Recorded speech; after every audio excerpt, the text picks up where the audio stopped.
Hello दोस्तों, easy to success education channel में आपका वेलकम है। दोस्तों, इस वीडियो में हम एमपीपीएससी प्री पेपर 2021 के बारे में संपूर्ण जानकारी देखेंगे, जो कि 25 जुलाई 2021 को संपन्न हुआ था।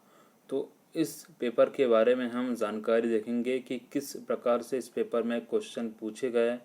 तो आप वीडियो के साथ अंत तक ज़रूर बने रहेगा, और हमारे चैनल को सब्सक्राइब नहीं किया है तो ज़रूर सब्सक्राइब कीजिए, वीडियो को लाइक कीजिए। तो चलिए स्टार्ट करते हैं।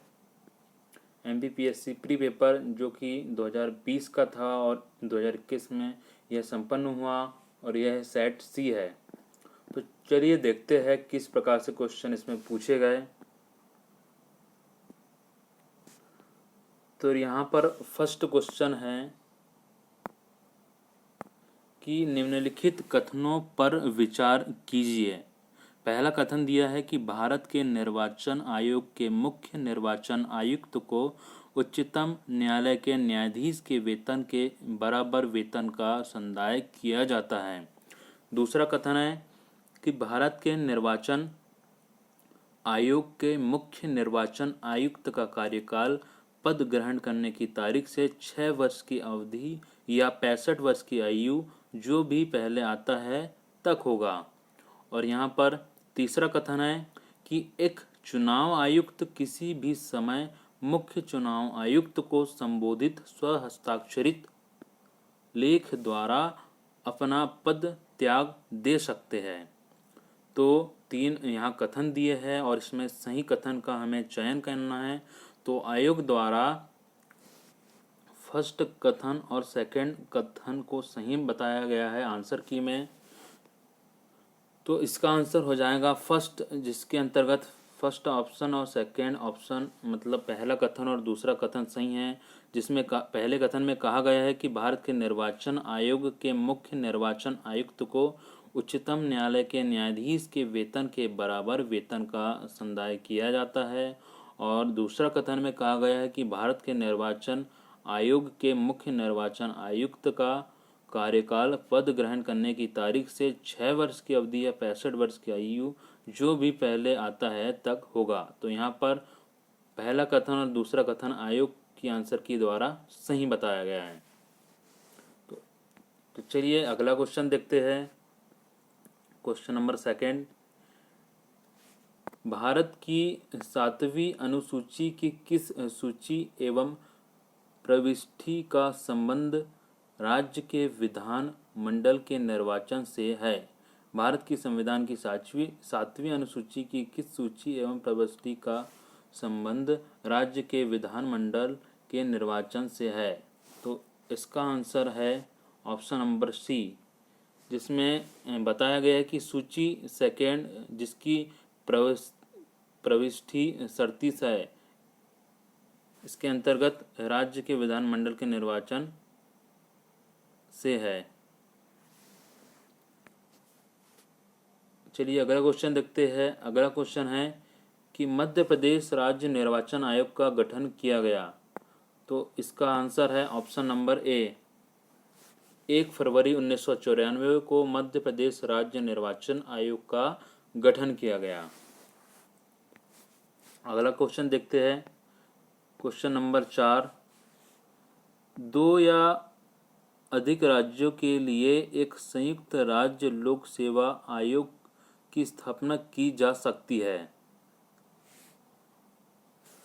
2 या अधिक राज्यों के लिए एक संयुक्त राज्य लोक सेवा आयोग की स्थापना की जा सकती है। इसमें पहला ऑप्शन दिया है कि यदि संबंधित राज्य इस संबंध में करार करते हैं।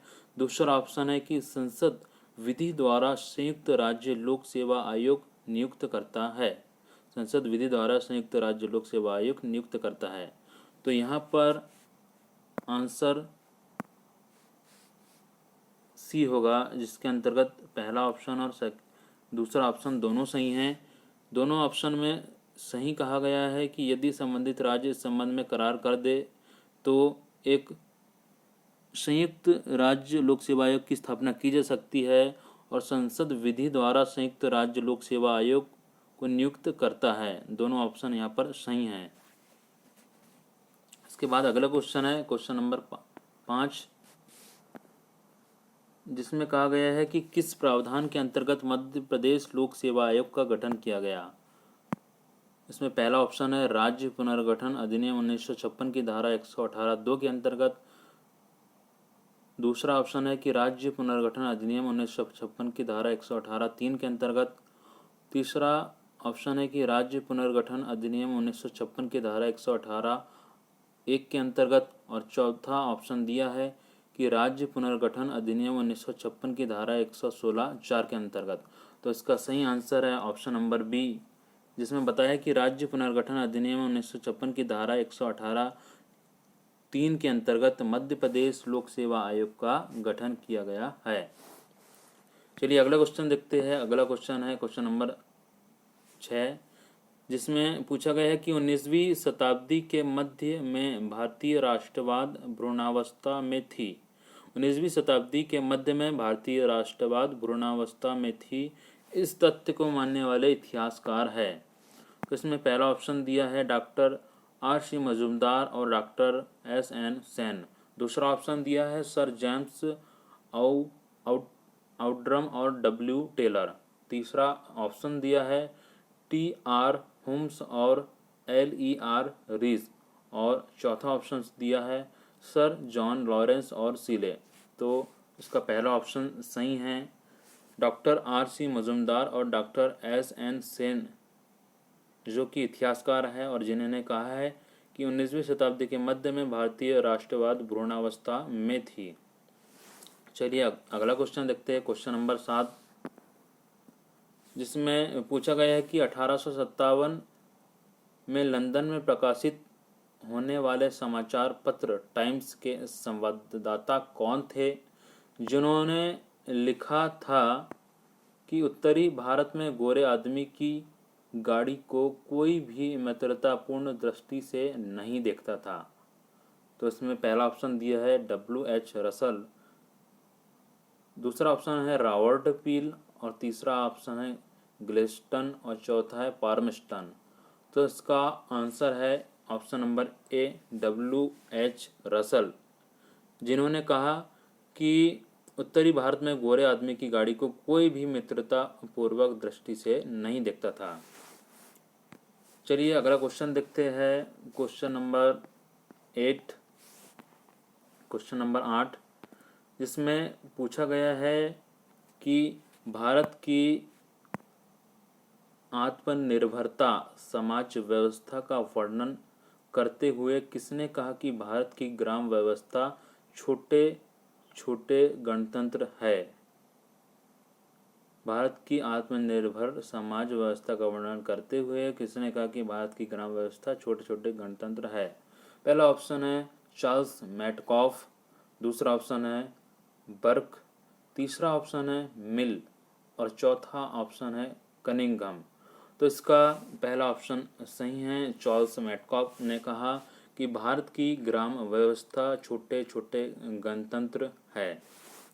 चलिए अगला क्वेश्चन देखते हैं, क्वेश्चन नंबर 9, इसमें पूछा गया है कि 1956 के राज्य पुनर्गठन अधिनियम द्वारा कितने राज्य और संघीय क्षेत्र की स्थापना की गई। 1956 के राज्य पुनर्गठन अधिनियम द्वारा कितने राज्य और संघीय क्षेत्र की स्थापना की गई। तो पहला ऑप्शन है कि 14 राज्य और 6 संघीय क्षेत्र की स्थापना की गई। दूसरा ऑप्शन है कि 18 राज्य या 9 संघीय क्षेत्र की स्थापना की गई। तीसरा ऑप्शन है 22 राज्य या 8 संघीय क्षेत्र की स्थापना की गई। और चौथा ऑप्शन है 21 राज्य या 7 संघीय क्षेत्र की स्थापना की गई। तो इसका आंसर है ऑप्शन नंबर ए 14 राज्य और 6 संघीय क्षेत्र की स्थापना की गई। अगला क्वेश्चन है क्वेश्चन नंबर 10, जिसमें पूछा गया है कि भारतीय रियासतों के शासकों के विशेष अधिकारों और प्रिवी पर्सों की समाप्ति कब की गई। भारतीय रियासतों के शासकों मतलब राजाओं के विशेष अधिकार और प्रिंसी पर्सों की समाप्ति कब की गई, मतलब राजाओं के अधिकार और विशेष अधिकार कब समाप्त किए गए। तो पहला ऑप्शन दिया गया है 1950 में, दूसरा ऑप्शन है 1949 में, तीसरा ऑप्शन है 1962 में और चौथा ऑप्शन है 1971 में। तो इसका आंसर है ऑप्शन नंबर डी। 1971 में भारतीय रियासतों के शासकों और राजाओं के अधिकार समाप्त कर दिए गए। अगला क्वेश्चन है क्वेश्चन नंबर 11 साइंस से। यहाँ पर ये क्वेश्चन पूछा गया है। इसमें पूछा गया है कि जेनेटिक कोड की विशिष्ट विशेषता है। जेनेटिक कोड की विशिष्ट विशेषता है। तो यहाँ पर पहला कथन दिया गया है कि यह प्रायः सार्वत्रिक होता है।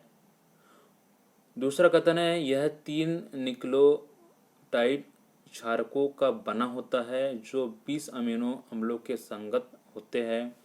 तीसरा कथन है कि यह अनतिव्यापी गैर अस्पष्ट एवं कोमा रहित होता है। और चौथा कथन दिया है कि इनमें एक प्रारंभ एवं एक समापन कोडान होता है। तो यहाँ पर हमें सही कथन को बताना है। तो ये इसका आंसर होगा ऑप्शन नंबर डी, जिसके अंतर्गत सभी कथन सही हैं। चलिए अगला क्वेश्चन देखते हैं।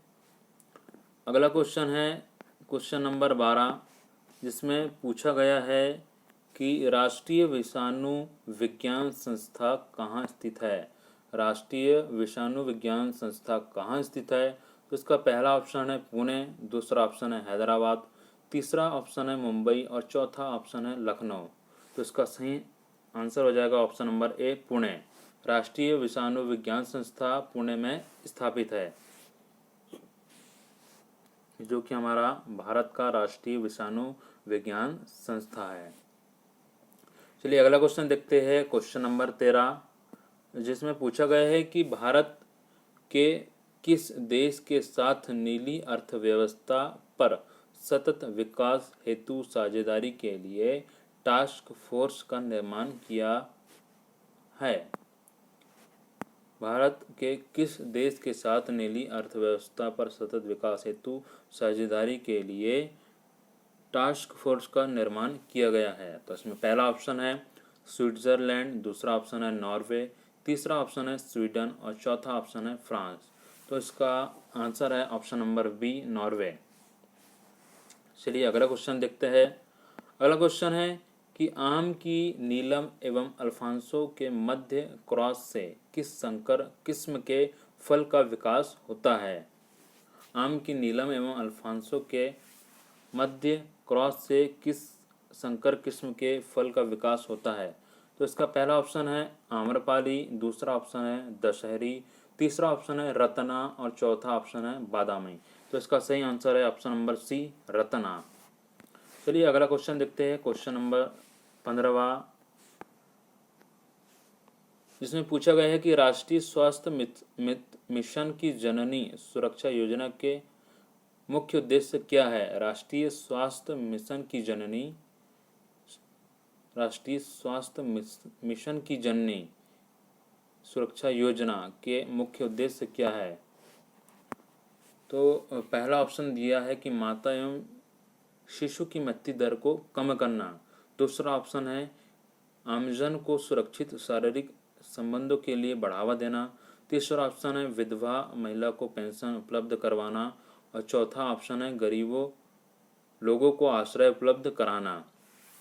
तो इसका आंसर होगा ऑप्शन नंबर से, इसका आंसर होगा ऑप्शन नंबर ए, जिसमें कहा गया है कि माता एवं शिशु की मृत्यु दर को कम करना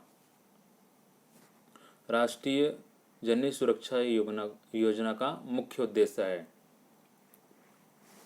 चलिए अगला क्वेश्चन देखते हैं क्वेश्चन नंबर 16, जिसमें पूछा गया है कि राष्ट्रीय कवि बाल कवि वैरागी का वास्तविक नाम क्या है। राष्ट्रीय कवि बाल कवि वैरागी का वास्तविक नाम क्या है। तो पहला ऑप्शन है जुगल दास, दूसरा ऑप्शन है बालकिशन दास, तीसरा ऑप्शन है टीकम दास और चौथा ऑप्शन है नंद दास। तो इसका आंसर हो जाएगा ऑप्शन नंबर डी, नंद दास। चलिए अगला क्वेश्चन देखते हैं क्वेश्चन नंबर 17, जिसमें कहा गया है कि 7 सागर नौ नारायण एवं 84 महादेव की परिक्रमा मध्य प्रदेश के किस नगर से संपन्न होती है? 7 सागर, 9 नारायण एवं 84 महादेव की परिक्रमा मध्य प्रदेश के किस नगर से संपन्न होती है? तो इसका पहला ऑप्शन है अमरकंटक, दूसरा ऑप्शन है चित्रकूट, तीसरा ऑप्शन है ओमकारेश्वर और चौथा ऑप्शन है उज्जैन। तो इसका सही आंसर है option number D, Ujjain. Ujjain 7 सागर, 9 नारायण एवं 84 महादेव की परिक्रमा कर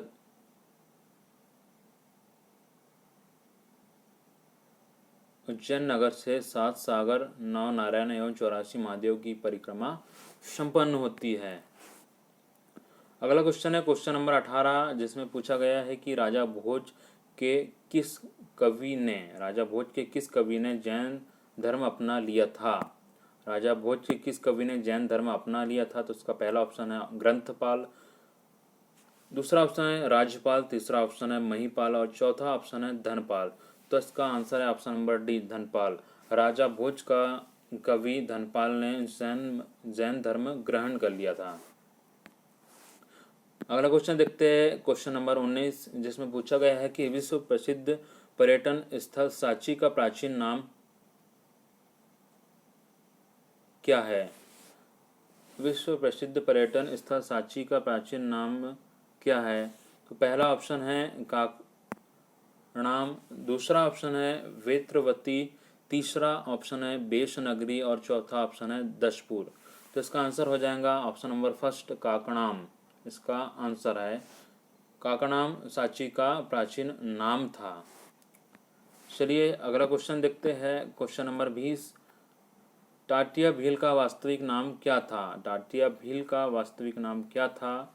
पहला ऑप्शन है डांडिया, दूसरा ऑप्शन है गणपत, तीसरा ऑप्शन है बिजनिया और चौथा ऑप्शन है टंडरा। तो इसका सही आंसर होगा ऑप्शन नंबर डी, टंडरा। टाटिया भील का वास्तविक नाम था। चलिए अगला क्वेश्चन देखते हैं क्वेश्चन नंबर 21, किस संगठन ने व्योममित्र नामक के भारतीय रोबोट को विकसित किया है? किस संगठन ने व्योममित्र नाम के भारतीय रोबोट को विकसित किया है? तो इसका पहला ऑप्शन है सीडेक पुणे, दूसरा ऑप्शन है इसरो, तीसरा ऑप्शन है TIFR और चौथा ऑप्शन है DRDO। तो इसका आंसर है ऑप्शन नंबर बी, इसरो ने व्योममित्र नाम के एक भारतीय रोबोट को विकसित किया है। चलिए अगला क्वेश्चन देखते हैं क्वेश्चन नंबर है 22, गार्टनर के अनुसार 4 चरण परिपक्वता मॉडल को क्रम में व्यवस्थित किया जा सकता है। पहला ऑप्शन है लेन देन, सहभागिता, परिवर्तन और सूचना, दूसरा ऑप्शन है सूचना, परिवर्तन, सहभागिता और लेन देन, तीसरा ऑप्शन है लेन देन, सूचना, सहभागिता और परिवर्तन और चौथा ऑप्शन है सूचना, सहभागिता, लेन देन और परिवर्तन। तो इसका सही आंसर हो जाएगा ऑप्शन नंबर डी, गार्टनर के अनुसार 4 परिपक्वता मॉडल का क्रम है सूचना, सहभागिता, लेन देन और परिवर्तन। चलिए अगला क्वेश्चन देखते हैं क्वेश्चन नंबर 23, एक सामाजिक नेटवर्क के रूप में प्रतिनिधित्व किया जा सकता है। एक सामाजिक नेटवर्क के रूप में प्रतिनिधित्व किया जा सकता है। पहला ऑप्शन है ग्राफ को, दूसरा ऑप्शन है ट्री, तीसरा ऑप्शन है स्टार और चौथा ऑप्शन है रिंग। तो इसका आंसर है ऑप्शन नंबर ए, ग्राफ। ग्राफ एक सामाजिक नेटवर्क के रूप में प्रतिनिधित्व किया जा सकता है।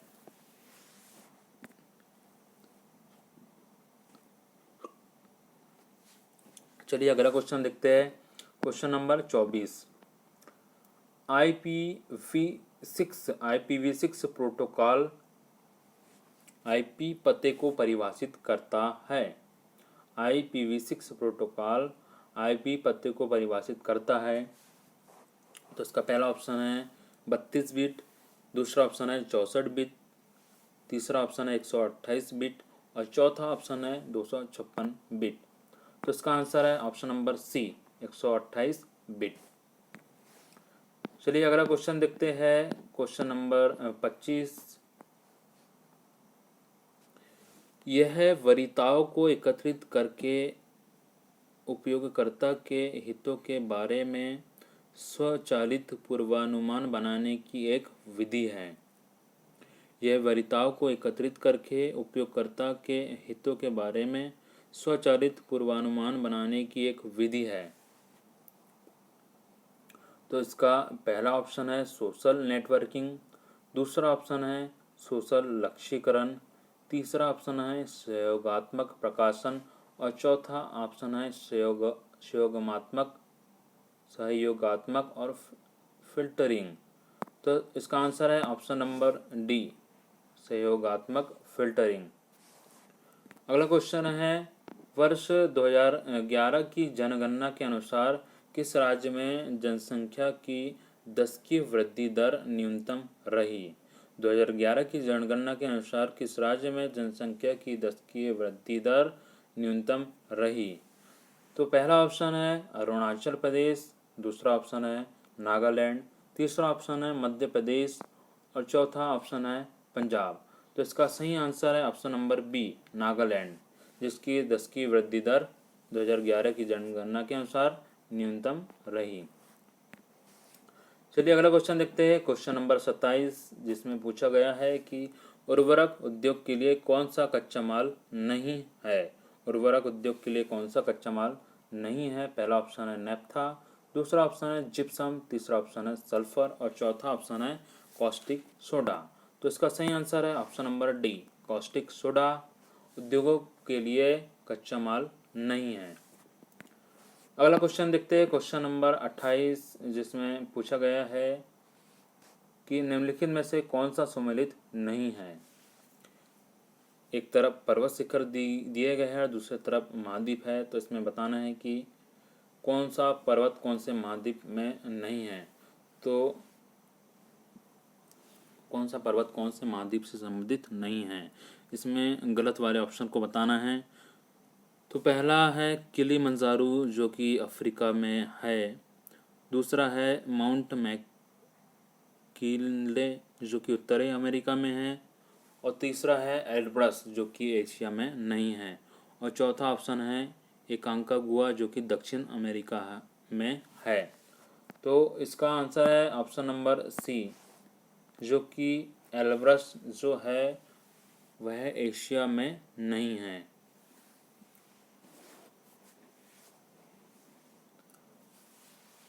चलिए अगला क्वेश्चन देखते हैं, क्वेश्चन नंबर 29, जिसमें सूची दी गई है। सूची एक को